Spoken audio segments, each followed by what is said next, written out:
শুধুমাত্র শারীরিক সম্পর্ক তৈরি করা ও বাচ্চা জন্ম দেওয়ার জন্য মানুষ সংসার করে না। সংসার একটা অভ্যেস, যা একসাথে থাকতে থাকতে গড়ে ওঠে। একে অপরের সাথে কথা বলতে বলতে, একে অপরকে সহ্য করতে করতে এই অভ্যেস গড়ে ওঠে। সংসার মানে হলো একসাথে থাকতে থাকতে একে অপরের গায়ের গন্ধটা আত্মস্থ করে নেয়া। সংসার মানে হলো মানুষটার মুখের সামনে এসে দাঁড়ালেই মানুষটার মনের ভেতর কী চলছে সেটা বুঝে ফেলা।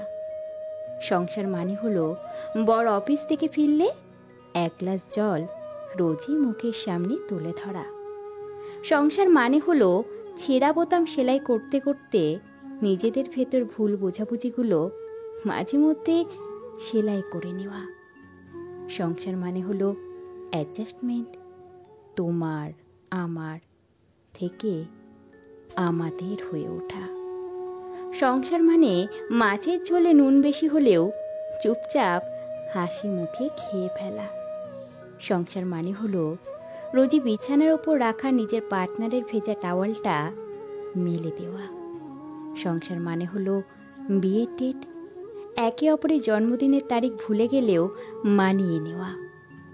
সংসার মানে গাঢ় নীল রং নিজের পছন্দ না হওয়া সত্ত্বেও পার্টনারের পছন্দ বলে একদিন নীল রঙের পাঞ্জাবিটা পরে ফেলা।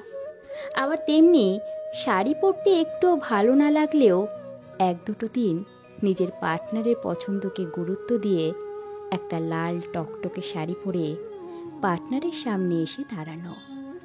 সংসার হলো একটা প্রতিজ্ঞা, যার ভেতর মান, অভিমান, রাগ, ক্ষোভ, দুঃখ, ব্যথা সবই থাকবে, কিন্তু দিনের শেষে একে অপরের মুখের সামনে ভাতের থালা তুলে দেওয়ার প্রতিজ্ঞাটা একে অপরকে করতে হবে। সংসার মানে হলো মাসের শেষে টাকা পয়সার হিসেব করতে করতে একটা দীর্ঘ নিঃশ্বাস ফেলে স্ত্রীকে জড়িয়ে ধরে বলা, আজ তোমার কোলে মাথা রেখে ঘুমাবো, আজ আমায় একটু ঘুম পাড়িয়ে দাও। সংসার মানে হলো মাঝরাতে বরকে ঘুম থেকে তুলে শিশির ভেজা রাস্তায় হাঁটতে যাওয়ার বায়না ধরা।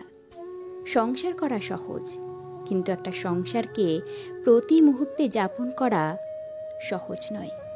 সংসার মানে হাজারো ব্যস্ততার মধ্যেও একবার অন্তত ফোন করে জিজ্ঞেস করা খেয়েছো কিনা। সংসারে ওঠানামা ভাঙাগড়া থাকবেই, কিন্তু হাঁপিয়ে গেলে চলবে না। একে অপরকে মানিয়ে নিতে হবে, একে অপরের সমস্যায় পাশে থাকতে হবে, একে অপরকে সাহস যোগাতে হবে। সংসারে কেউ কারোর ছোট বা বড় হয় না, দুজনেই দুজনের পরিপূরক হয়। তাই সংসার করতে গেলে একে অপরকে সম্মান ও শ্রদ্ধা করা বড্ড জরুরি।